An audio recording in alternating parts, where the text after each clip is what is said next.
Bueno, en honor al tiempo, vamos a dar inicio a esta charla que el día de hoy nos acompaña, Fiorella Gatini Osorio, quien es ingeniera agrónoma de la Universidad de Chile, con más de 20 años de experiencia en el rubro de fitosanidad, con énfasis en horticultura, desarrollo de productos biológicos e innovación para el área agrícola. Y actualmente ejerce el cargo de gerenta de desarrollo en Syngenta Chile. Te damos muchas gracias por estar aquí con nosotros el día de hoy, Fiorella, y te dejamos para la charla Manejo de resistencia a productos fitosanitarios. ¿Qué aspectos debemos considerar? Perfecto. Muchas gracias, Cecilia. Espero que se escuche bien. ¿Sí? Muy bien, muy bien. Ok, muchas gracias por la invitación. Agradezco a SOEX también por la oportunidad de poder dar este tipo de charlas y capacitaciones. Efectivamente, yo llevo ya más de 20 años en el rubro de todo lo que es manejo de plagas, enfermedades y malezas, muy ligado a todo el trabajo que hemos hecho en Syngenta, desde el área de desarrollo e innovación. Y hoy día, bueno, he propuesto un tema que por lo menos a mí me apasiona en forma personal, principalmente porque si bien hemos ido evolucionando en conocer varios aspectos, o escuchamos mucho del tema resistencia, creo que todavía nos faltan como las fases para poder determinar realmente si tenemos resistencia en los campos, y cómo, lo más importante es qué tipo de prácticas podemos implementar para evitar que esto ocurra. Así que voy a partir con mi presentación. Ahí tú me dices, Cecilia, si se ve. Perfecto. Ok. Y voy a poner un láser. Entonces, bueno, voy a partir con esta presentación. Me imagino que todo lo que son las preguntas las veremos al final. Efectivamente, se ven al final las preguntas y generalmente lo hacen por chat o bien levantando la mano. Perfecto, buenísimo. Entonces, bueno, continúo.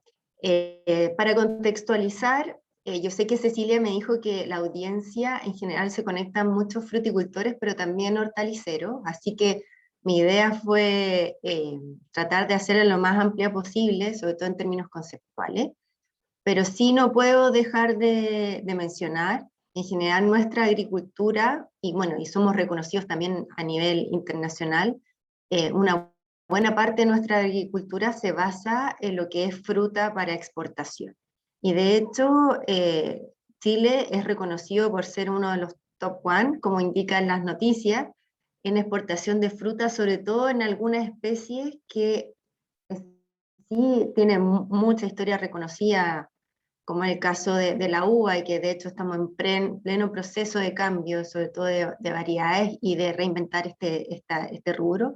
Pero también somos número uno en el caso de arándano, ciruelas, que también ha ido surgiendo. Hoy día nosotros también estamos viendo un resurgimiento de los cítricos, especialmente mandarina, es decir, siempre nos estamos reinventando en el área de fruta, pensando mucho en nuestros mercados de exportación, y lo que ha sido la niña bonita en los últimos 5 años es la cereza.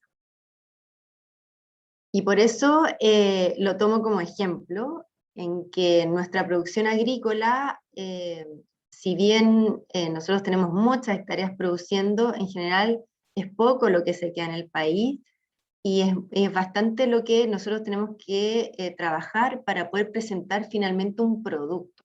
Más allá de que sea una fruta, este es un producto que el consumidor final no solamente le exige que sea una fruta de calidad, que cumpla con el color, con el sabor, sino que hoy día este tipo de alimento, el consumidor final exige que además sea producido en una forma sustentable y que nosotros tenemos que demostrar que eso así ha sido. También a la fruta se le ve como un ente importante en lo que es el manejo de la salud propia, es decir, todo lo que sea los antocianos, etcétera, todo este tipo de calidades que se le exige en términos de salud y que tienen que ser demostradas. En el caso de inocuidad también nosotros tenemos que determinar que nuestra fruta cumple con todos los estándares que así exigen en los países de destino. Y finalmente, hoy en día también esto se vive como una experiencia, ya sea para un niño que le encanta comer fruta y que obviamente el padre lo único que quiere es que también lo incorporen dentro de su hábito alimenticio, o como el caso de los chinos, que compran las cerezas que nosotros producimos como un regalo que se le da a la familia justamente asociado a lo que es el evento del Año Nuevo. Ahora, si bien nosotros vemos, finalmente lo que nosotros necesitamos no es una cereza, sino como una cereza envuelta en oro, como lo puse ahí. Es decir, cada vez le exigimos más al productor en relación a la producción, no solamente en términos de rendimiento y calidad, sino que cumpla todos estos otros aspectos. Y sin ir más allá, también nosotros en el mercado interno también tenemos esta exigencia relacionada con lo que son las hortalizas. Sabemos que hoy día los supermercados están implementando sus propias requerimientos, especialmente ligados con buenas prácticas agrícolas, y muy pronto ya están incluyendo lo que son las implementaciones de las evaluaciones de los residuos en todo lo que son hortalizas que ellos justamente comercializan, y se ha ido profundizando aún más debido a que recientemente estamos implementando incluso los LMR locales o los límites máximos de residuos para nuestro propio país. Por lo tanto, todos hemos tenido que hacer un esfuerzo adicional para poder implementar esto que actualmente lo está llevando a cabo el Ministerio de Salud. Así que estos requerimientos fuertes que vienen desde los consumidores externos también se están viendo implementados en el mercado interno. Entonces hoy día los productores o agricultores reciben presiones de distintos lados. Por un lado, cuando yo produzco, tengo toda esta presión de generar una producción que sea obviamente rentable, porque los números finales son sumamente importantes, sobre todo para los que son inversionistas del campo. Tengo que cumplir con la calidad, y para eso si es necesario hacer renovaciones de variedades, cambios de manejo, una forma de fertilizar distinta, etcétera, lo tengo que hacer. También tengo que establecer distintos puntos de control para justamente argumentar que mi producción está producido bajo estándares que cumplen con todo lo que es la seguridad. Y a eso, además, agregamos que cada temporada se suman problemas nuevos, ya sea de mercado, como por ejemplo lo que nos pasó con la cereza esta temporada, en que efectivamente nosotros nos dimos cuenta que más del 90% de nuestra producción va a China, y qué pasa si China cierra sus puertas una semana, como nos pasó este año. ¿Qué hacemos? Entonces estamos ahora viendo cuál es la posibilidad de abrir otros mercados que también podamos abastecer y así no depender de un solo mercado de exportación. O también problemas nuevos que van llegando en el área de fitosanidad, como la famosa mosquita a la Drosophila Suzuki, que sabemos que está hace ya más o menos 2 o 3 temporadas en Chile, y que recién estamos viendo realmente si este va a ser un problema importante a nivel productivo, no solamente en los huertos de la zona sur, sino en la zona central, afectando a arándanos, cerezas y uvas. Entonces, claramente nos estamos enfrentando a nuevas cosas y tenemos que pensar cómo hacemos un plan de manejo para poder enfrentarlas de mejor forma. Y por otro lado, tenemos todas estas presiones que ya había comentado, que son de exportación, donde tenemos que ver que efectivamente cumplamos con todos los residuos y las tolerancias establecidas de los distintos mercados. Nosotros como Chile, y es algo que siempre le ha impactado dentro de Syngenta a nivel global, Chile aquí nosotros somos usados como un país de punta de lanza porque exportamos a más de 160 países. Entonces, efectivamente, nosotros tenemos que cumplir la mayor cantidad de requerimientos posibles porque finalmente nuestra fruta va a todos esos mercados.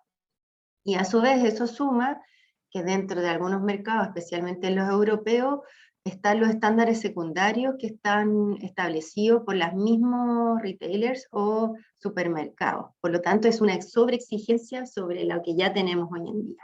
Y a eso le tenemos que sumar que para lo que es fruta de exportación, tenemos que generar una vía de post cosecha, ojalá lo más prolongada posible y en perfecta sanidad. Por lo tanto, todo lo que son manejos de post cosecha también son sumamente importantes. Ahora, como productores, ¿cómo podemos enfrentar esto?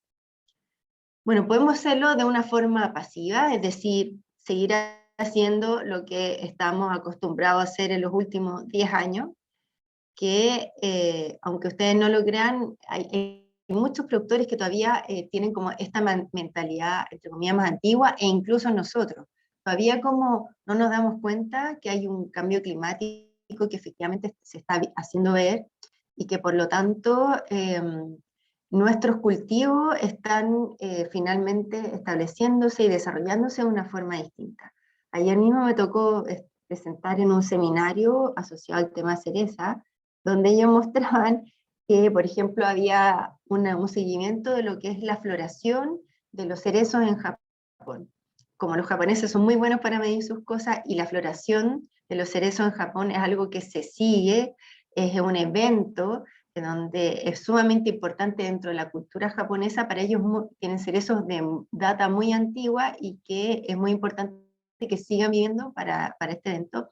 Bueno, ellos establecieron que en los últimos 100 años había ido cambiando la fecha de floración, que normalmente era como a fines de abril, ya en los últimos 10 años se había ido acortando y se iba adelantando ese proceso, y efectivamente este año fue el momento que más temprano floreció un cerezo, que fue el 23 o 24 de marzo, es decir, claramente en pocos años la floración de un cerezo se iba adelantando en ese país en un mes. Entonces, eso nos indica que sí estamos enfrentando un cambio climático, y también nosotros lo estamos viendo, que nuestra zona central, que antes era muy lluviosa en invierno, lo estamos viendo porque ya es más seco. Entonces, ¿qué cosas podemos hacer para decir, sabes qué? En verdad, lo que yo estaba acostumbrado a hacer hace 10 años, hoy día quizás ya no sirve, me tengo que replantear. Y para eso necesito tomarme un buen café para estar concentrado y contar con todas las herramientas que hoy día puedo disponer, por ejemplo, en un teléfono celular, ya sea todo lo que es el data analysis, sumamente importante. Empresas como la nuestra, como Syngenta, que si bien estamos enfocados en entregar soluciones en el área de fitosanidad, hoy día estamos muy fuerte trabajando en el área digital para poder subir información y manejar esta información, principalmente agroclimática, también del espectro no visible, que yo siempre hablo, qué es lo que está pasando en el vigor de nuestros huertos, si estamos realizando efectivamente los manejos que corresponden, o si se están sobreestresando y nosotros deberíamos accionar en vez de reaccionar.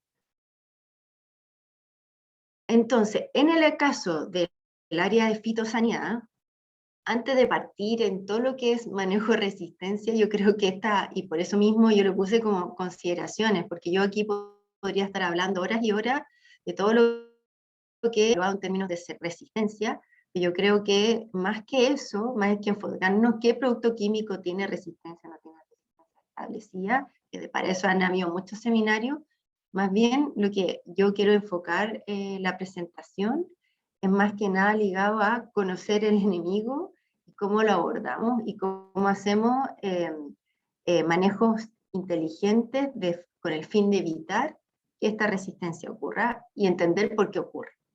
Entonces, siempre, no sé si ustedes se acuerdan, pero siempre en el caso de la fitosanidad hay un triangulito súper claro que indica que siempre se va a dar el problema si es que hay una relación donde está, en este caso, el enemigo, que podría ser una enfermedad, podría ser una plaga o podría ser una maneja. El hospedero, por el otro lado, porque efectivamente, quizás para nosotros no sea problema que la drosófila ataque una zarzamora que circunda mi campo, porque total yo no produzco zarzamora, pero sí, cuando se empieza a relacionar con el cerezo que tengo en mi campo, ya cambia. Efectivamente ahí hay una relación que yo tengo que entender qué pasa entre mi enemigo y el afectado. Y por otro lado, las condiciones ambientales, porque volviendo al tema de la drosófila, claramente nosotros tenemos establecido que mientras mayor humedad haya, esta drosófila, encontrando una fruta que ya esté en estado de madurez, más rápido va a ser el ciclo para que se pueda establecer con condiciones de temperatura media y más humedad. Por eso hemos visto mayor agresividad de esta plaga en la zona sur, justamente que coincide con la época de verano y cosecha de arándanos y cerezo, como por poner un ejemplo. Entonces, primero, nosotros tenemos que conocer bien cuál es el enemigo que yo me estoy viendo enfrentado en mi huerta. Ya sean enfermedades, conozco bien los ciclos de las enfermedades, lo tengo realmente visto que esa enfermedad que yo creo que me está afectando es la que corresponde. Si tengo dudas, mandé a hacer análisis a los laboratorios pertinentes. Hoy día está de moda, por ejemplo, más que de moda, en verdad yo creo que porque no me gusta hablar como de moda, en verdad son problemas que afectan. El caso de las enfermedades de madera. Hoy en día sabemos que hay un problema, lo estamos viendo porque estamos viendo muertes de ramillas en nuestro huerto, pero todavía no podemos determinar bien cuál es el enemigo. Y de hecho, si yo me voy cambiando de zona, puede ser que mi enemigo sea un complejo de enfermedades que lo que afecta a los nogales de la zona central sea totalmente distinto a lo que afectan a los nogales de la zona sur. Las proporciones de si es Phoetrophra, si es Diplodia, si es Neofusicoccus, pueden ser totalmente distintas y sí me puede provocar una muerte de ramillas, pero quizás los manejos que yo tenga que hacer sean un poco distintos.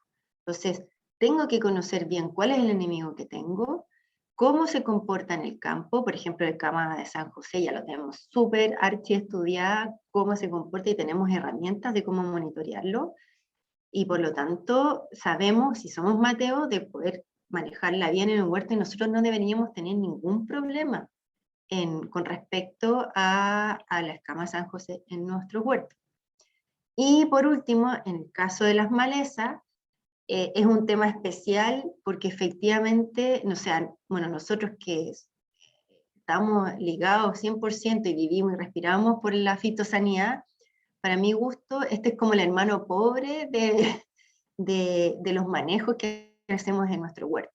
En general, siempre nos estamos abocados a lo que son las enfermedades por un lado, las plagas por otro, y las malezas nos acordamos mucho en los controles invernales, pero una vez que ya parte la temporada, y sobre todo, qué sé yo, diciembre, enero, podemos encontrar campos que están absolutamente abandonados a lo que es las malezas, porque o no tienes mano de obra para poder seguir aplicando, o porque no fuiste riguroso con tu programa, o porque tú crees que en verdad es el mal menor, y estás más enfocado en tus labores que tienes que hacer de manejo, y entonces es frecuente que nosotros vayamos a los campos y encontremos este tipo de exacerbación de maleza, y que ahí recién nos pregunten, bueno, ¿y qué hago ahora?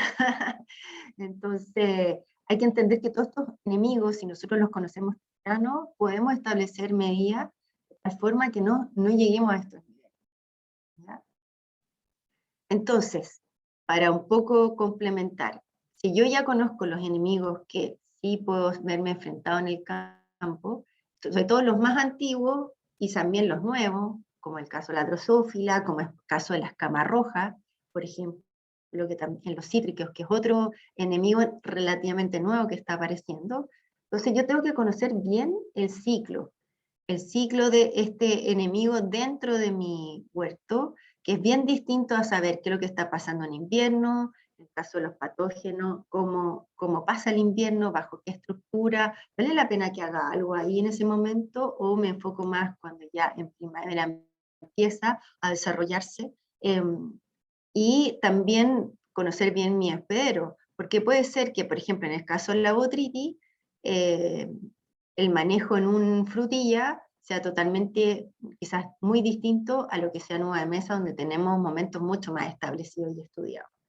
Por lo tanto, conocer el enemigo, cómo sucede en tu campo, es sumamente importante para no solamente realizar manejo en cuanto a lo que es programas fitosanitarios o productos químicos, sino también evitar que haya una mayor carga de inóculo a la temporada siguiente y hacer todo lo que son los manejos culturales, que es sumamente importante y es tan importante como los manejos químicos. También debo entender que cómo se comporta el enemigo en mi huerto. Aquí yo pongo como ejemplo la botrytis. ¿Por qué? Porque la botrytis es uno de los problemas transversales más importantes en nuestro país. No solamente afecta a un gran número de frutales, e incluso también en tomates, incluso en habas, o sea, es muy transversal. La botrytis es un hongo bastante complicado, y que ha sido sumamente estudiada, donde hoy día la mayor cantidad de productos fitosanitarios que han sido aprobados por el SAC, muchos de ellos van enfocados al manejo de esta enfermedad, y que además es donde más análisis de resistencia se ha hecho en Chile, justamente por lo mismo, porque es un hongo que es muy adaptable, se puede, tiene una forma de poder sobrellevar los distintos tipos de ataque, y por lo tanto se va, entre comillas, reinventando dentro del huerto, y por lo tanto tenemos que saber bien cómo funciona de tal forma de poder dar los golpes bien asertivos, bien certeros y bien inteligentes para evitar que haya un desarrollo de resistencia de esta enfermedad en mi huerto. Entendiendo eso, por ejemplo, yo si conozco bien cómo funciona esta plaga, o sea, perdón, esta enfermedad en mi huerto, puedo entender que, y para eso están todos los estudios de los investigadores, está una foto electrónica donde aquí podemos ver una flor de uva, donde podemos ver que tanto en el pedicelo como en la calíptera es donde mayor cantidad de inóculo de esta enfermedad se genera justamente en momento de floración, donde hay mayor cantidad de esporas dando vueltas, y por otro lado tenemos una buena condición de humedad para que todos estos puntitos que se ven se puedan quedar en ese momento, puedan implantarse y finalmente se puedan desarrollar cuando las condiciones posteriores sean favorables, especialmente cuando esta florcita ya cuajó, quedó el grano cuajado, después ese grano madura, y ahí todas esas esporas dicen, este es el momento en que yo ya me puedo desarrollar, y entonces tú tuviste una inoculación temprana, pero tuviste un desarrollo de la enfermedad posterior.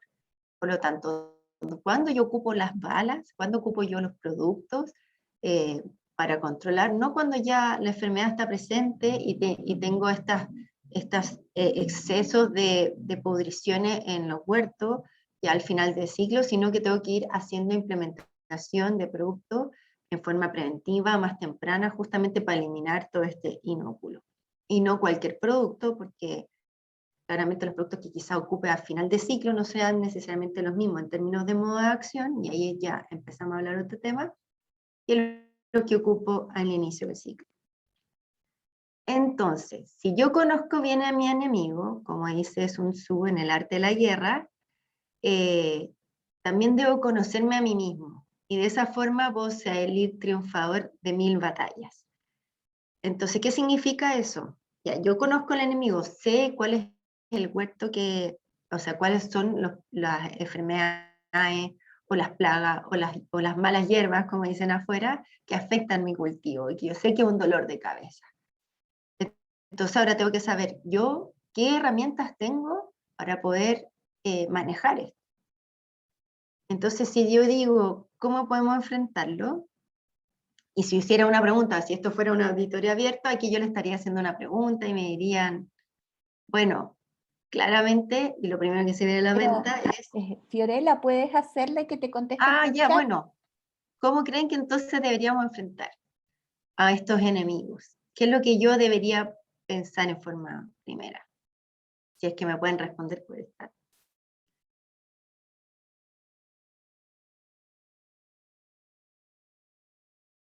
o quizás, No hay si hay nadie alguno que... todavía respondiendo. Son muy tímidos, ¿viste? Si eso es lo que Sí. pasa con este tipo de audiencia, que de repente dice, ay, me da eh, cosa responder. Pero bueno, a ver si hay alguien, ¿no? De los más de 30 y tantos conectados. Bueno, si no, la hacemos al final. Bueno, pero si yo, como esta charla ya la he hecho en otras audiencias, en forma de yo, a ver, ahí parece que alguien, conocer el ciclo de las enfermedades, hacer MIP, muy bien. Eso está sumamente bien. De hecho, eso es una de las primeras instancias que hay que hacer. En general, eso es como un buen pensamiento, pero cuando suceden los problemas en los campos, y eso a nosotros nos pasa, la pregunta típica y es que, oye, ¿sabes qué? Estoy lleno de coniza en mi campo. Estoy, pero así hasta acá, no sé cómo eliminar la coniza, una maleza. No sé si a usted le ha pasado, pero ha ido creciendo en los últimos 3 años y ha sido un dolor de cabeza porque más encima era una maleza que quizás antes no era importante, pero es una maleza bastante difícil controlar. Dice, oye, tengo la maleza hasta acá, y antes de preguntarse, bueno, realmente conozco la maleza, sé cómo funciona, sé que efectivamente tiene un estado vegetativo bastante complicado, no. Lo primero que te pregunta es, ¿y qué producto aplico? ¿Ya? Eso es un clásico. O sea, nosotros nos llama para decir, mira, tengo este problema, ¿qué producto aplico? Y esa es como la primera herramienta al final que el agricultor dice. Ya, entonces nosotros tenemos que decir, bueno, y tenemos que entonces empezar a hacer como la investigación, las preguntas de rigor. Entonces dice, bueno, más allá de decir, mira, si efectivamente yo puedo tener alguna solución para tu problema, lo primero que tenemos que preguntarnos es, a ver, se quedó pegado. Era para ponerle emoción. Efectivamente, como decía Constanza, primero tengo que observar, tengo que levantar información. ¿Ya? Si realmente yo estoy viendo que hay problemas en mi campo, tengo que revisar, a ver, ¿por qué tengo este problema? ¿Qué fue lo último que hice para resolver este problema? ¿Qué cosas o qué herramientas o qué programas establecí para resolver este problema? Realmente hice un monitoreo en mi campo para definir que en verdad yo esta coniza la podría haber controlado hace 6 meses atrás cuando estaba de este porte y no cuando ahora me llega a la cintura. Y ahora realmente veo que es un problema y que allá hice 3 aplicaciones de glifosato y no pasa nada, entonces, debe haber resistencia al glifosato. ¿Ya? Realmente estoy observando lo que ocurre en el campo, porque una vez que nosotros cosechamos, lo único que nos interesa es recibir si realmente nuestra cosecha fue rentable o no. Pero nos dimos cuenta, hicimos como, paramos y dijimos, mira, después de la cosecha me di cuenta que este año me molestó mucho más la escama de San José que otros años. Voy a revisar mis programas, voy a revisar si realmente los apliqué en el momento, monitoreé, seguí el monitoreo. Eso es, en el fondo, lo que primero tenemos que hacer, es como conocernos nosotros mismos, conocer nuestros campos, realmente, cuáles son nuestras dinámicas. Sí, efectivamente, tuve más problemas porque el momento que yo tuve que aplicar, tuve problemas con el tractor y no pude estar una semana aplicando porque no pude aplicar porque el tractor estaba malo. Y eso habrá influido, ¿no? Entonces, ese tipo de cosas nos tenemos que hacer más que nada para que después sean en forma preventiva y no tengamos que volver a preguntarnos cuando ya los problemas sucedieron. Otra cosa sumamente importante, y por eso les dije las maquinarias, ok, tengo un problema, ya sé cómo establecer el programa, ya conozco cuáles son las herramientas, etcétera, etcétera, voy a ir a aplicar. Mis máquinas están calibradas, están en buenas condiciones, los tractores están en buenas condiciones, o tengo algún tipo de pana, o estoy haciendo a la rápida porque de verdad la maquinaria no me alcanza, o tengo problemas de personal, entonces no estoy estoy alargando las aplicaciones, los periodos, porque no alcanzo a dar la vuelta. Eso es otro clásico que nos indica. Las boquillas estoy jugando las adecuadas. las cambié, o en verdad ocupo la misma vaquilla de hace 5 años, no pongámosle tanto, pero hace 3 años cuando llegó la máquina nueva. Porque es otro, no, si la máquina está nueva, tiene 3 años, y ahí las boquillas de máquina nueva, 3 años, no, pues las boquillas se cambian por lo menos una vez al año. Entonces, estoy aplicando bien, estoy ocupando el volumen adecuado, las marchas adecuadas, hice una calibración correcta, hice mis mantenciones. Y otra cosa importante, una vez que ya digo, ok, ya, tengo todo esto visto, efectivamente tengo un problema, voy a seleccionar los productos para ello. Hoy día, además, tengo que revisar, y para eso, bueno, Soex tiene una página maravillosa que es la Agenda de Pesticidas, que nos ayuda a orientar a decidir cuál es el producto que yo tengo que aplicar, porque ya no es como quizás el producto que va así, 100%, como por ejemplo el clorpirifo, que el clorpirifo era maravilloso porque el clorpirifo con ese controlaba capas C, controlaba chanchitos blancos, controlaba polilla, y por lo menos hace 20 años atrás, el clorpirifo se ocupaba por lo menos 3 veces por temporada. Era sumamente difícil hacer un cambio de un producto, porque más encima, cuando encontramos que hay un producto que funciona tan bien, yo me quedo con ese producto. Entonces aplico y aplico y aplico en el mismo producto porque yo ya sé que funciona.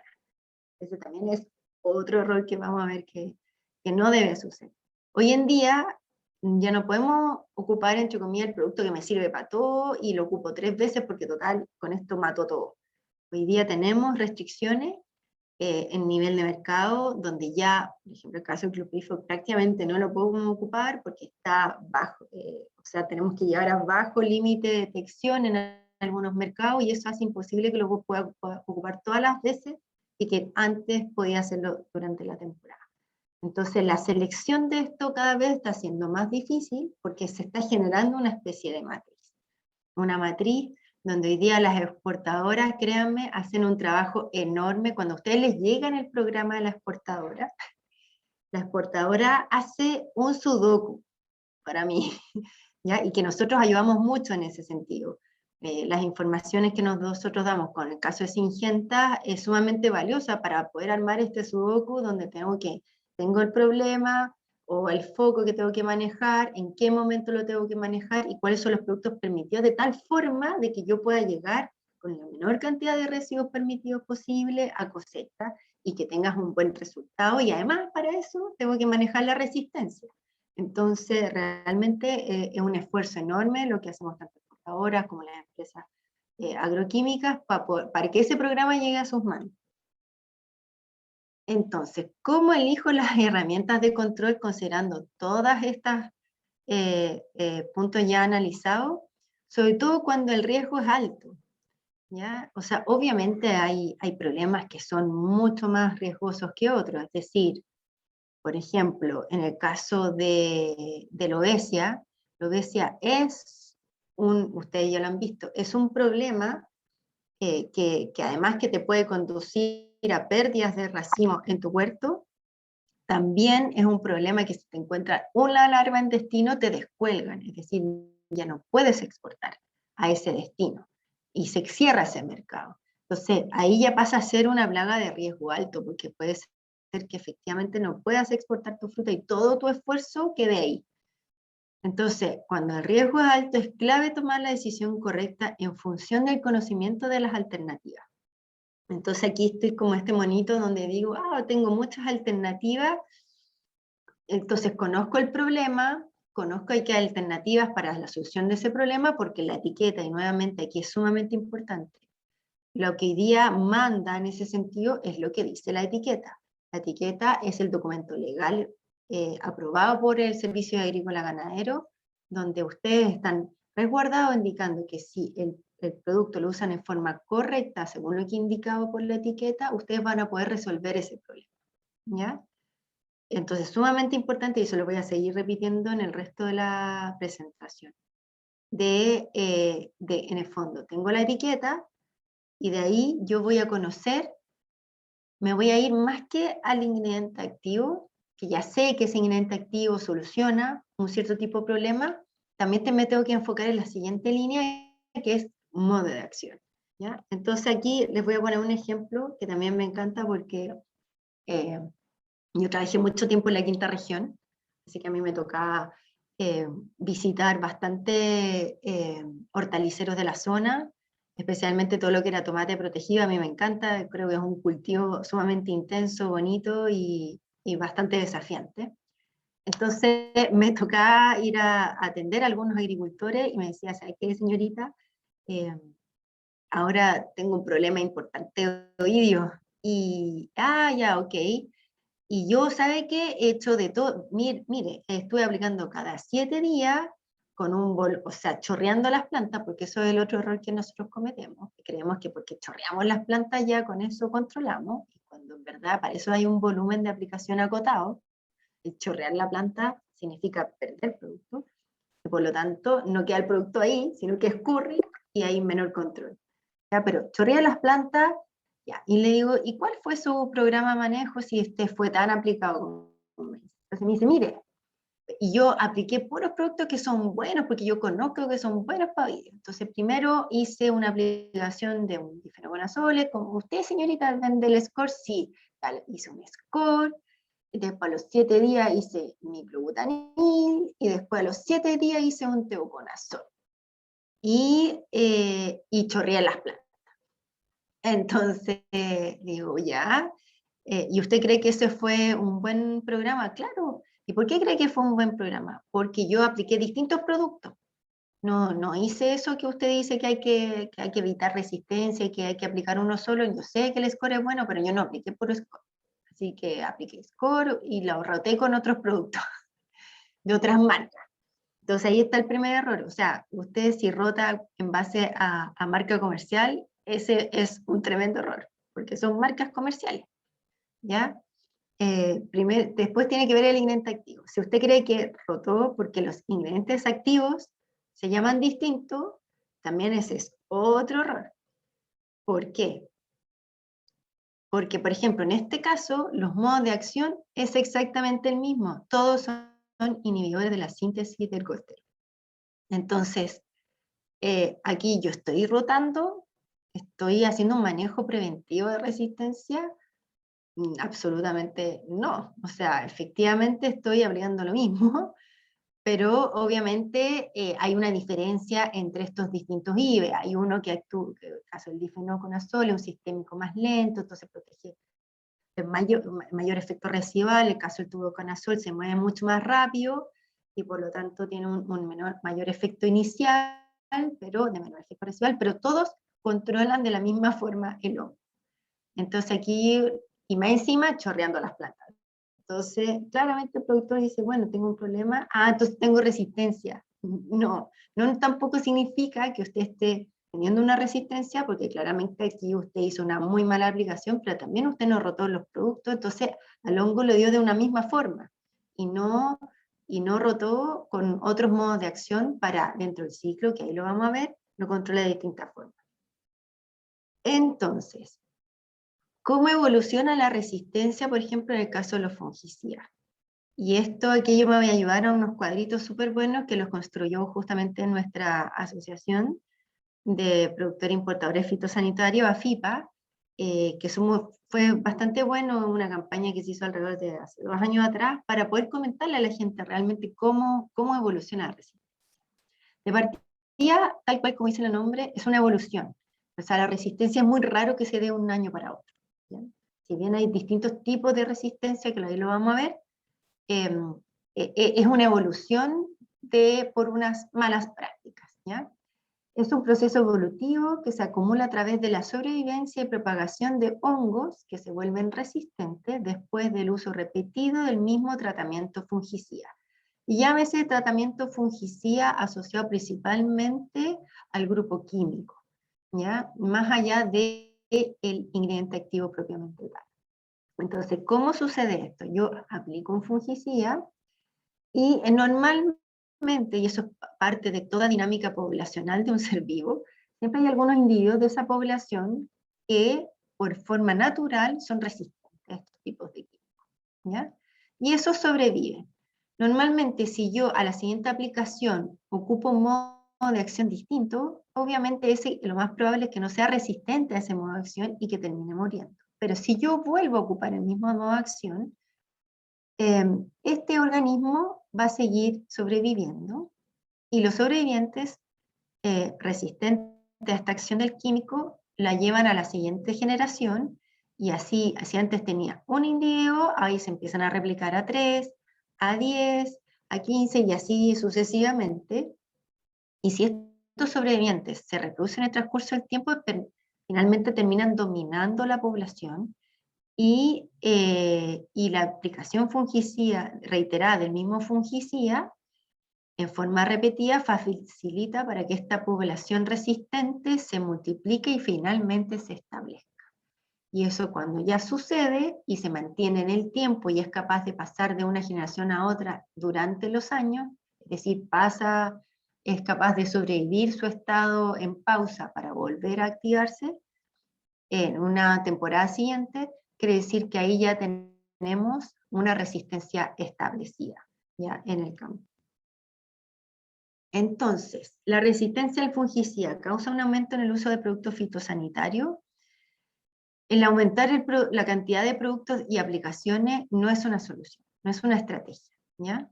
Y la resistencia debe ser manejada de forma proactiva combinando diferentes herramientas, es decir, yo tengo que conocer los modos de acción e ir rotándolos, ¿ya? Y siempre y cuando, y nuevamente, yo siga tal cual la instrucción de etiqueta. Hay que respetar la dosis, el número de aplicaciones que indican.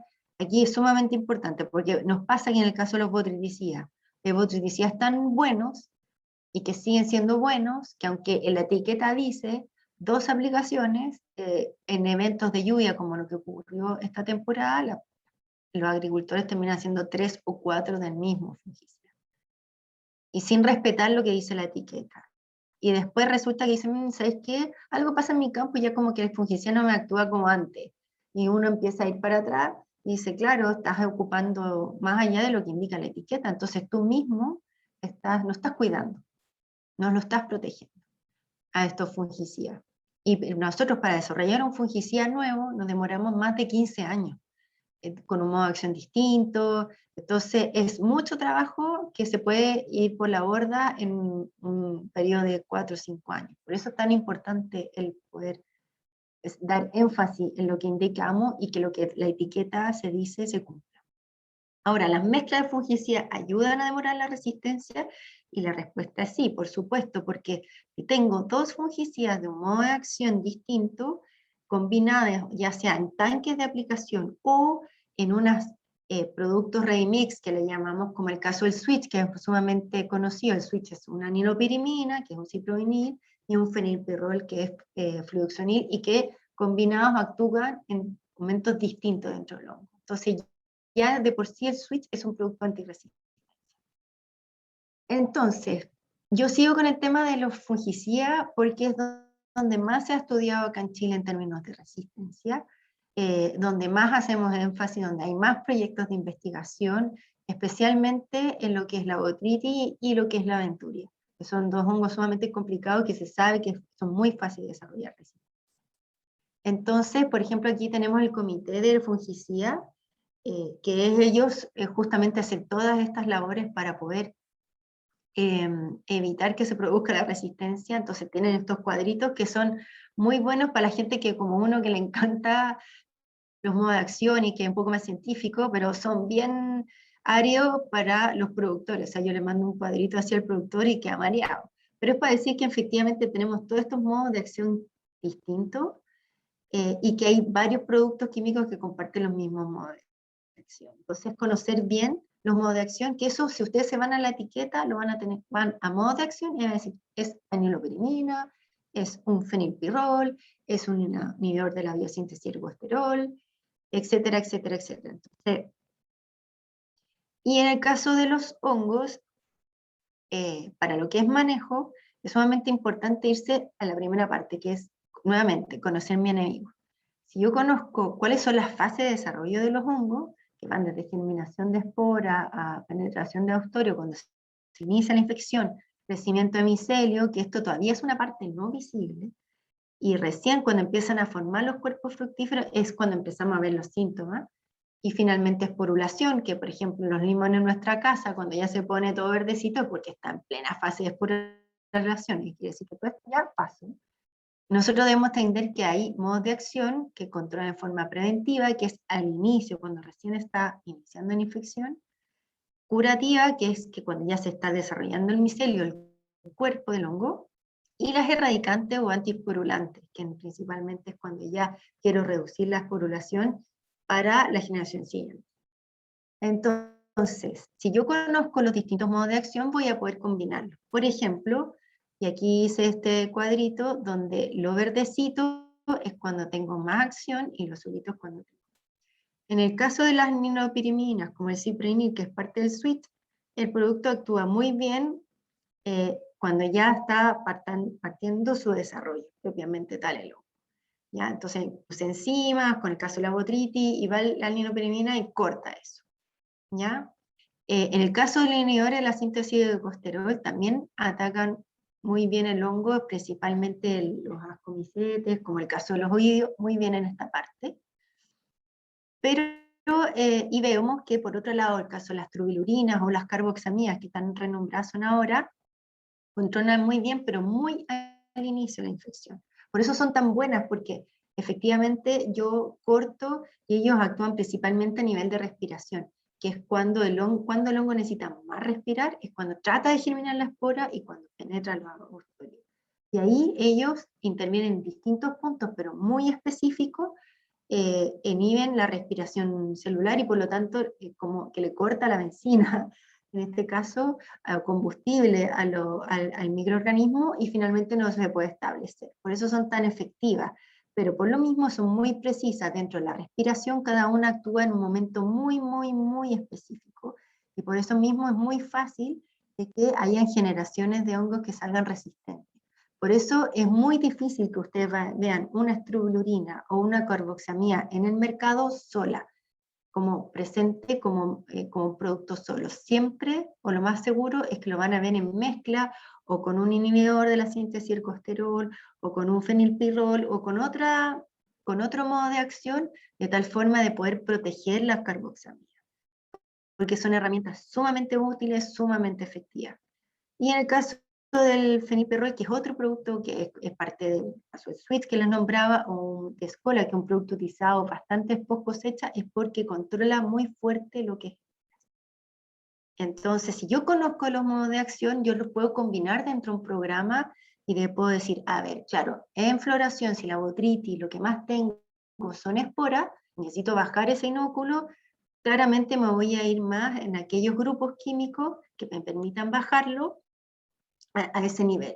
Y si yo ya estoy con presencia de enfermedad, claramente ahí voy a combinar con algo que me reduzca la esporulación o que me reduzca propiamente tal el crecimiento. Entonces ahí yo voy a otros modos de acción. Y de esa forma yo puedo ir construyendo más bien, y a eso del anexo, las tolerancias, las carencias, etcétera, etcétera.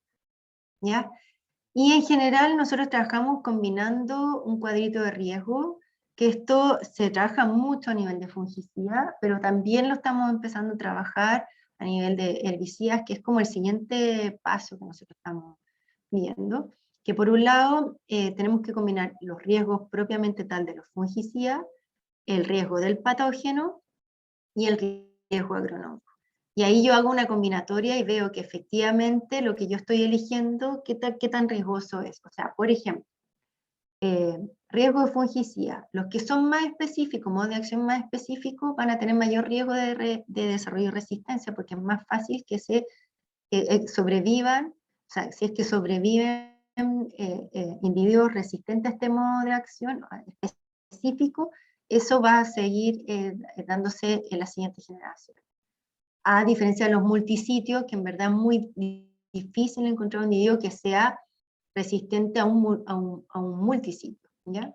Entonces, si tengo un alto riesgo o un bajo riesgo, ahí yo digo, bueno, ¿cuándo ocupo cada producto?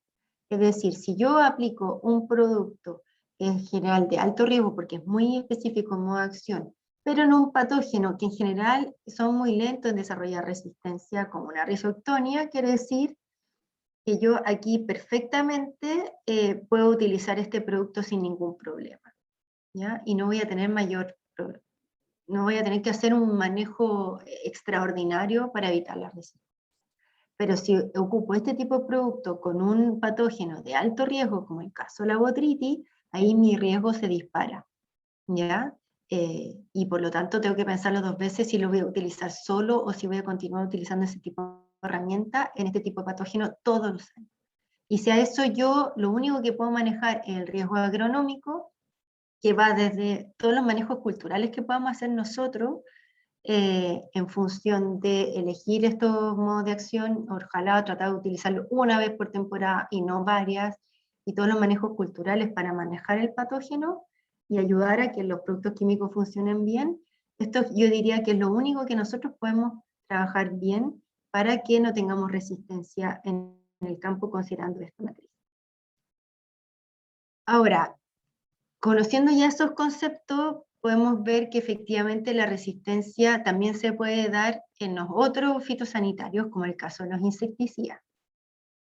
Esto yo diría que en Chile se ha desarrollado menos, porque también tenemos plagas que no exigen quizás tantas aplicaciones, como podría ser, por ejemplo, un lepidóptero en un maíz, o en un arroz, o un curculión en un arroz, en donde en esos países se aplican 5, 6, 7, 8 veces.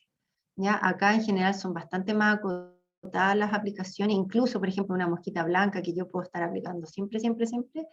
En general hemos sido capaces de rotar modos de acción, quizás sin tanto conocimiento, pero diría que hay menor antecedente de riesgo-resistencia en Chile. Pero sin duda nosotros tenemos que ver que efectivamente hay que ver que hay ciertos factores, como usar insecticida en áreas cerradas con un invernadero, aumenta también la probabilidad del riesgo de resistencia. Y esto aplica lo mismo que los fungicidas. Yo aplico el insecticida, quedan algunos individuos que son resistentes, la mayoría de los individuos susceptibles, pero si ellos sí usan del mismo modo de acción, y esto era un clásico, por ejemplo, los órganos fosforados, todos pensaban que porque decían, ah, no, mira, voy a usar asinfometil ahora y después voy a ocupar clorpirifo, total son ingredientes activos distintos, los dos eran órganos fosforados y actúan de la misma forma. Entonces, el uso químico controla casi todos los insectos de la población, pero sobrevive este, y si yo sigo usando ese mismo modo de acción, finalmente van a ir sobreviviendo y van a empezar a dominar los individuos resistentes. Por lo tanto, ¿cuáles son los beneficios de manejar la resistencia? Es que podemos mantener la efectividad de los insecticidas por más años. Sobre todo porque dentro de los grupos de productos, los herbicidas y los insecticidas son los que más nos cuestan desarrollar. De hecho, se estima que la resistencia en insecticida ha tenido un costo adicional de unos 40 millones de dólares en tratamiento y controles alternativos solo en Estados Unidos. Como le indicaba, en cultivos intensivos se hacen muchas aplicaciones de insecticida y el mal manejo te lleva a pérdidas enormes. Y es posible evitar o demorar la resistencia, por supuesto, y aquí el manejo integrado de plagas es donde más surge como concepto, porque no solamente significa rotar bien los modos de acción, sino también poder aplicar en función de los monitoreos, ya que esto es clave. Y obviamente siempre repitiendo que los insecticidas se tienen que utilizar ocupando las instrucciones tal cual como indica la etiqueta, con las dosis, número de aplicaciones y utilizando el equipo y boquilla apropiado. Y en términos de resistencia a herbicida, me encantaría abordar como todo, pero no da para una sola sesión. La resistencia a los herbicidas se da por una respuesta biológica natural. En forma natural hay algunos individuos de una maleza que son resistentes de por sí al modo de acción del herbicida aplicado, ¿ya? Yo diría que en este caso nosotros también podríamos establecer que aquellos productos que son suelo activo, es decir, que controlan cuando todavía no sale la semilla, en general desarrollan mucho menos resistencia que aquellos que nosotros estamos utilizando con la maleza ya presente. Es por eso que hoy día hay suelos activos como el caso de la simacina que todavía se pueden utilizar y que es muy raro encontrar a alguien que diga, mira, en verdad como que yo he visto que casi no funciona. No, o sea, siguen funcionando perfectamente porque controlan etapas muy iniciales del cultivo y normalmente se ocupan una vez a la temporada. Pero aplicaciones sucesivas con malezas presentes, con crecimiento, como en el caso de lo que le ha sucedido al glifosato, que si bien quizás no hay reportes 100% establecidos, sí podemos ver que sí hay una tendencia últimamente de un exceso de uso de producto, y por sí solo se han empezado a detectar individuos que ya han salido resistentes.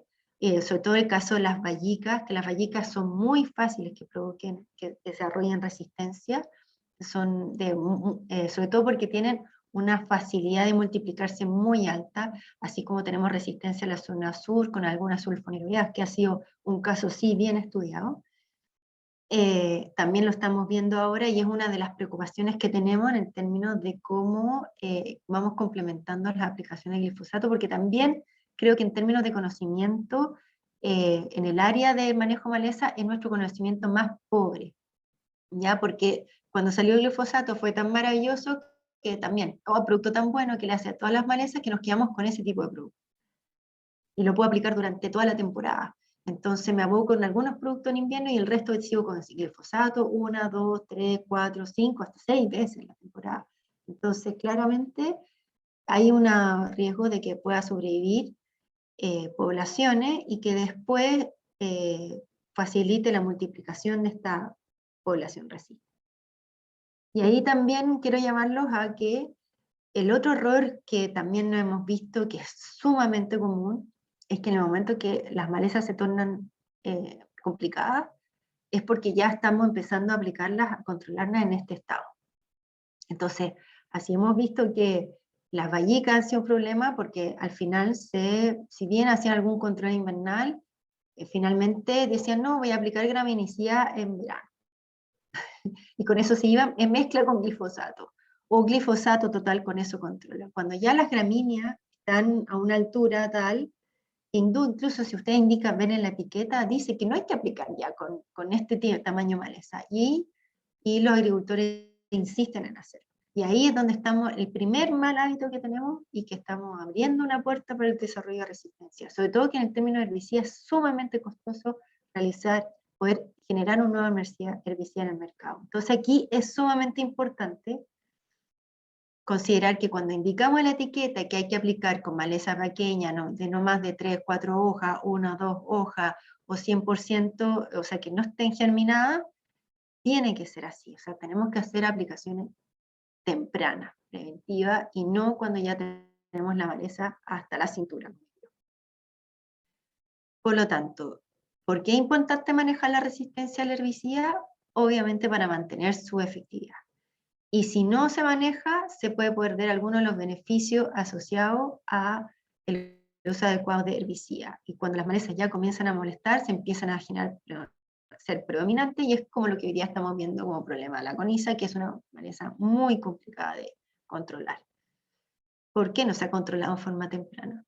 ¿Qué se puede hacer para manejar la resistencia a los herbicidas? Nuevamente volvemos con el manejo integrado, el observar, el monitorear, y hacer también, implementar prácticas no químicas, ¿ya? O manejar cubiertas vegetales, donde hay una predominancia de justamente no de las malezas, sino de otras especies que sean por ejemplo, que hoy día se está trabajando mucho en aquellas que permitan una mejor aireación del suelo, una mejor cantidad de flores para los polinizadores, etc. Versus aquellas malezas que en verdad nos quitan todos los nutrientes. Entonces, antes de establecer un programa, debo conocer en profundidad no solamente la etiqueta, es decir, modo de acción, sino también las recomendaciones, conocer bien el problema que estoy abocada a controlar, y nuevamente hacer aplicaciones preventivas. En el caso, por ejemplo, del chanchito, a nosotros nos tocaba mucho ver que los chanchitos ya estaban en hembra, poniendo sacos de huevo, y ahí recién la gente decía, no, o los agricultores, ¿y ahora qué hago? Cuando en general no hay ningún producto que controle a ese nivel. Si los chanchitos se tienen que controlar cuando están pequeñitos, en ninfa, por ejemplo. Entonces, si nosotros controlamos a destiempo, también eso facilita el desarrollo de resistencia. Y por último, que me quiero detener en un tiempito en esto, antes de decir si efectivamente tengo resistencia a mi campo, me tengo que hacer estas preguntas. ¿Estoy aplicando bien? Porque yo, que tengo conexión con muchos laboratorios, especialmente ligados a lo que es patología, enfermedades, olvídense la cantidad de muestras que le llegan a los distintos laboratorios durante el verano, indicando, por favor, ¿me puede hacer análisis de resistencia de esta uva? Porque yo apliqué de todo y tengo todavía problemas de pudrición. De ese tipo de análisis y requerimiento hay cientos durante la temporada, cientos. Y normalmente esos resultados indican que no hay resistencia. Y entonces primero nos tenemos que ir a estas preguntas. ¿Estoy aplicando bien con la maquinaria correcta? ¿Estoy utilizando la dosis que me indica por etiqueta? ¿Tengo bien calibradas mis maquinarias? ¿Estoy utilizando las boquillas adecuadas? ¿Estoy teniendo un buen patrón de cubrimiento? ¿Cuántas personas evalúan sus patrones de cubrimiento con padres hidrosensibles? Yo no conozco, o sea, creo que conozco 2 agricultores que lo hacen, de los cientos que me ha tocado visitar. Que se lo fían al tractorista que, entre comillas, haga una buena pega y que vaya en la marcha que corresponde. Y a veces el tractorista, por hacerlo más rápido, por cumplir, va a una marcha más rápida, y estamos teniendo patrones de cubrimiento adecuados, y lo otro, estamos ocupando herramientas que hoy día están 100% probadas, porque aquí también me detengo, en el caso, por ejemplo, de las aplicaciones vía drones, que hoy día está haciendo una tecnología que sobre todo a hortaliceros está empezando a llegar. Efectivamente, puede ser una tecnología muy interesada, pero hoy día no está 100% probada de que realmente te genere un buen patrón de cubrimiento y que esté generando los residuos de los productos y que esté llegando en el punto donde tiene que llegar, donde está el problema. Porque si no, ahí también estamos generando un peligro de resistencia porque estamos aplicando menos, puede ser que llegue una dosis menor, y en los puntos donde no corresponde, entonces hacemos de que haya una mayor población, de que pueda sobrevivir, porque la dosis final que estás aplicando es menor a la que tú crees que estás aplicando. Entonces, en este tema de aplicación es un gran responsable de cuando se pierde resistencia a cierto tipo de producto, porque estamos haciendo malas prácticas, no porque el producto de por sí ya no funcione, ¿ya? Entonces, y por último, si en verdad ustedes creen que hay un problema de resistencia a su campo, este se tiene que ser analizado con las herramientas que corresponden. Hoy en día, en general en Chile, muchos nos hacemos la idea, y me ha tocado escuchar que frases como, mira, yo veo que el producto ya no anda como antes, que yo lo he aplicado en los últimos 10 años y ya como que hace 2 que veo que no funciona como antes, ¿ya? Eso es una percepción. O sí, es que resulta que al vecino o a todo el grupo, yo también escuché que este producto ya no funciona, porque y me sacan la frase de, cuando el río suena, las piedras traen. Y esas son percepciones, ¿ya? Son percepciones, y en verdad la única forma nosotros que tenemos de establecer que realmente hay una resistencia en los campos son con análisis pertinente y determinados por laboratorios que están especializados en esto. Y es así como nosotros podemos evaluar la pérdida de sensibilidad, que está dado por el S50, que esto es cuál es la dosis letal que mata a la mitad de la población, que si en un principio era una dosis muy pequeñita, pero después la sigo analizando y resulta que para matar tengo que ocupar 100 o 10 veces más de la dosis inicial, ¿qué quiere decir? Ya se desarrolló una resistencia, y en qué frecuencia la población se está dando. Esos son los análisis que hay que determinar. Y ahí puedes tener distintos tipos de resistencia. Hay resistencias tipo graduales, que es decir, se dan con el tiempo por malos hábitos o malas prácticas que se han generado en el tiempo, y que ahí la población va corriendo su S50 de a poco en los años.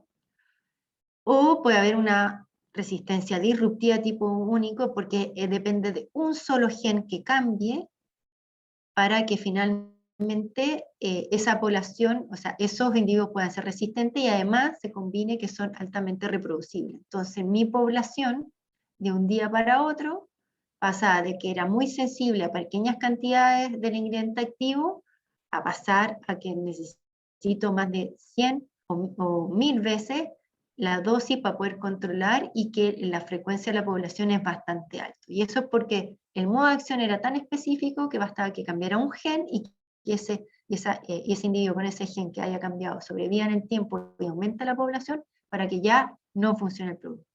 Como por ejemplo lo que les pasó a la estrobulurina en Europa para el control de ciertas enfermedades de trigo, que se aplicaban tanto y el modo de acción es tan específico para ese patógeno, en cabo de 3 años ya había desarrollado.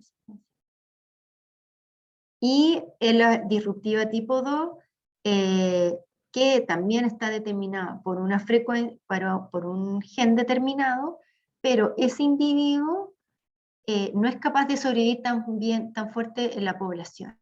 Por lo tanto, efectivamente, puedo tener individuos que se me escapen, pero mi frecuencia dentro de la población es muy, muy baja. Por lo tanto, sí, podría tener un riesgo, pero es más a largo plazo o es una alerta para decir, ya, aquí yo tengo que hacer ciertos cambios, el producto todavía sigue funcionando, pero tengo que ir rotando con distintos modos de acción. Y por último, dejarle las recomendaciones. Hay 3 comités a nivel global que trabajan fuertemente en dar lineamientos de manejo de resistencia. Pueden visitar sus sitios web, que son sumamente entretenidos para ver y que tienen muy buenas recomendaciones o guías. Está el Comité de Resistencia a Insecticida, o IRAC, donde aquí está irac-online.org. Está el FRAC, que quizás es uno de los que más han escuchado, que es justamente y uno de los comités más activos, que es el del Comité de Resistencia a Fungicida, y en las guías del Comité de Resistencia a Herbicidas.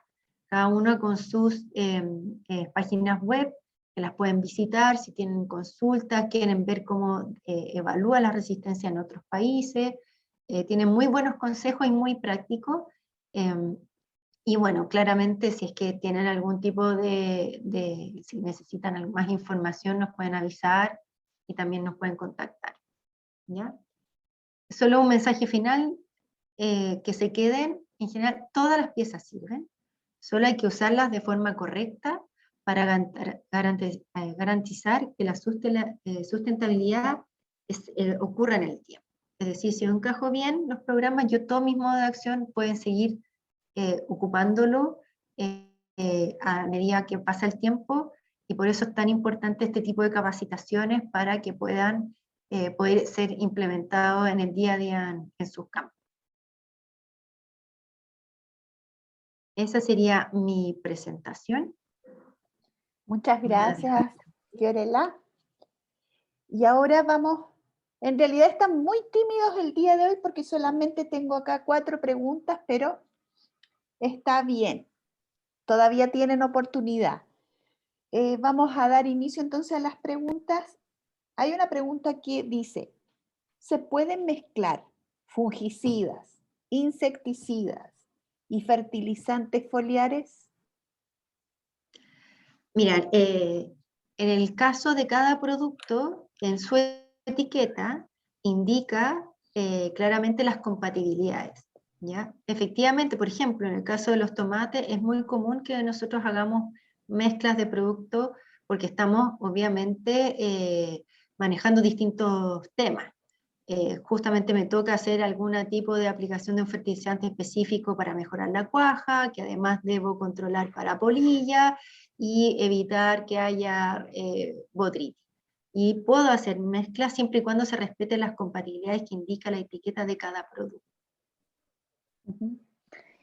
Y también en relación al ejemplo que mostrabas con el cuadrito de AFIPA, dice, ¿debo cambiar el producto? O sea, dice, no cambiar de marca, ¿y a eso qué se refiere? Dice, ¿tengo que cambiar el principio activo o el mismo modo de acción? No, debo cambiar el modo de acción, ¿ya? Lo que yo les decía en términos de marca, hay por ejemplo, muchas veces nos quedamos solamente con la marca. Nuevamente, como el Switch es uno de los más conocidos, ya, no, si yo voy a aplicar Switch y después vuelvo a aplicar Switch, y digo, ya, bueno, voy a aplicar, o en el caso del Score, voy a aplicar Score, y después voy a aplicar otra marca. y digo, no, con eso estoy rotando, ¿no? Las marcas son marcas comerciales, ¿ya? Para, en el fondo, para publicitar o para que sea más fácil de reconocer el producto. Pero lo que hay que fijarse es el ingrediente activo, y el segundo punto que también aparece en la etiqueta, que ojo, que la etiqueta aparece donde está el cuadro de precauciones, ahí arriba, la primera línea dice grupo químico. Si el grupo químico del producto que yo estoy ocupando hoy día y el grupo químico del producto que voy a ocupar la siguiente vez es el mismo, quiere decir que no estás haciendo una buena rotación de modos de acción. ¿Ya? Más allá del activo, es el modo de acción el que tenemos que rotar. ¿Ya? Y los grupos químicos establecen que es un mismo modo de acción. Por eso él les ponía el ejemplo de los inhibidores de la síntesis del ergosterol, independiente que son distintos, eh, pero sí tienen el mismo, mismo IBE, quiere decir que tienen el mismo modo de acción. ¿Ya? Aquí llegó una pregunta que dice, las etiquetas generalmente mencionan no mezclar con productos de reacción alcalina, pero si Sí. desconozco esa calidad, ¿cómo saber cuál es la El reacción alcalino, alcalina y cuál no? sí, porque hay productos que te van a indicar que son de tipo, va a depender del pH. Hay productos que tienen pH alcalino y que efectivamente que esos productos de por sí te van a decir no mezclar con, ¿ya?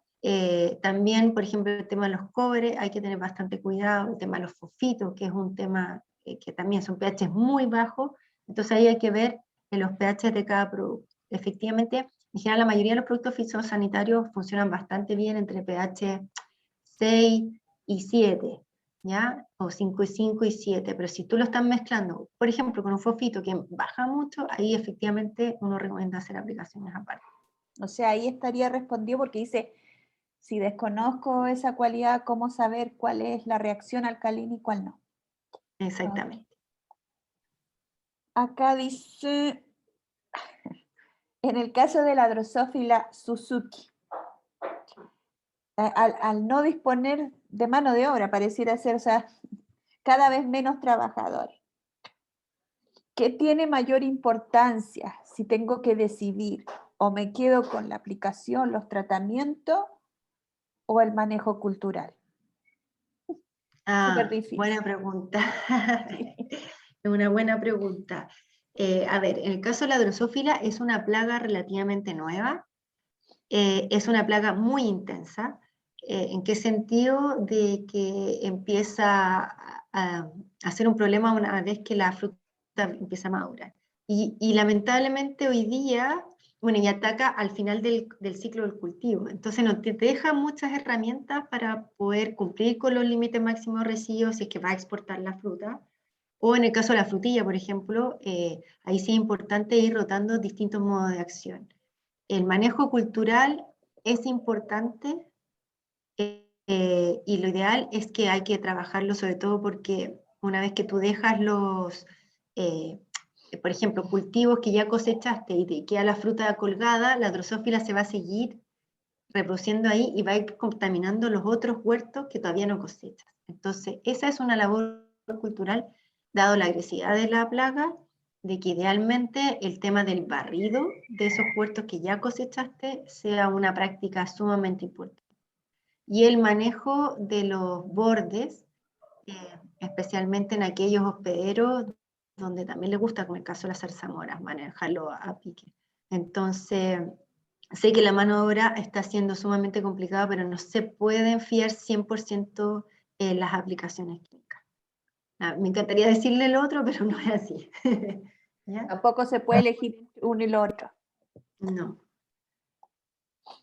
Acá preguntan, en relación a lo que tú decías recién de las mezclas, dice, entonces los cobres y los fosfitos no se tienen que mezclar con otros productos fitosanitarios.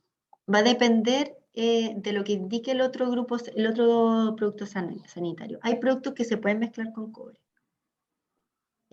Por ejemplo, el Sweet mismo que todos lo conocen, ese sí se puede mezclar con algún tipo de cobre, sulfato de cobre, pentahidratado. Bueno, ahí va a depender de los tipos de cobres. Pero hay otros que efectivamente reaccionan y te van a indicar en la etiqueta. No se puede aplicar con cobre ni con productos de reacción alcalina, que hay muchos como fertilizantes que tienen eso, o de pH ácido, como el caso de los fosfitos, ¿ya? Ujú. Y aquí nos Ante, llegó... y ante cualquier, perdón, y ante cualquier duda, si tiene alguna duda, le preguntan al fabricante, ¿ya? Nosotros recibimos muchas preguntas con respecto a eso. Ok, siempre existen oportunidades para despejar Sí, dudas. Acá preguntan, tengo una aplicación pre-emergentes, 2 herbicidas más un coadyuvante. ¿ya? Coadyuvante, la dosis es menor a la recomendación de la etiqueta. ¿Tiene algún efecto o estoy perdiendo producto? O sea, El a ver, coadyuvante, o ¿en qué sea, la se...? dosis del coadyuvante es menor a la recomendación de la etiqueta. ¿Tiene algún efecto o estoy perdiendo el producto? Ah, ¿y por qué sería menor? Porque aquí lo que siempre les voy a indicar es que hay que respetar las etiquetas. Por algo son así. Eh, Hay mucha tendencia, porque también aquí viene como ya el dicho popular, dicen, mira, no, si, por ejemplo, estamos aplicando un producto, como dice, un preemergente, y hay que aplicar algún tipo de ayudante que tiene que ser, no sé, la etiqueta dice 50 cc por 100 litros de agua. Ay, pero yo he visto que con 30 igual funciona, si total, sobre todo el caso de los ayudantes dicen, no, si total con un poquito funciona. No es tan así porque ese poquito va a depender del tipo de maleza, porque justamente para eso le estás aplicando con el ayudante, porque quieres que ayudar a que ese herbicida pueda penetrar mejor o no. Ahora, si son preemergentes, es decir, antes de que haya salido la emergencia, claro, efectivamente no tiene mucho sentido quizás aplicar con ayudante. ¿Ya? Pero si hay maleza presente, el ayudante te va a ayudar justamente que ese herbicida pueda entrar mejor si en el caso es sistémico. Y ahí sí hay que irse a las dosis de etiqueta, si no es como hacer un saludo a la bandera. Claro, porque era una preemergente, dice, 2 herbicidas. Y dice aquí, porque tú me preguntaste cómo, de dónde salió la idea, porque el asesor dio esa recomendación, dice.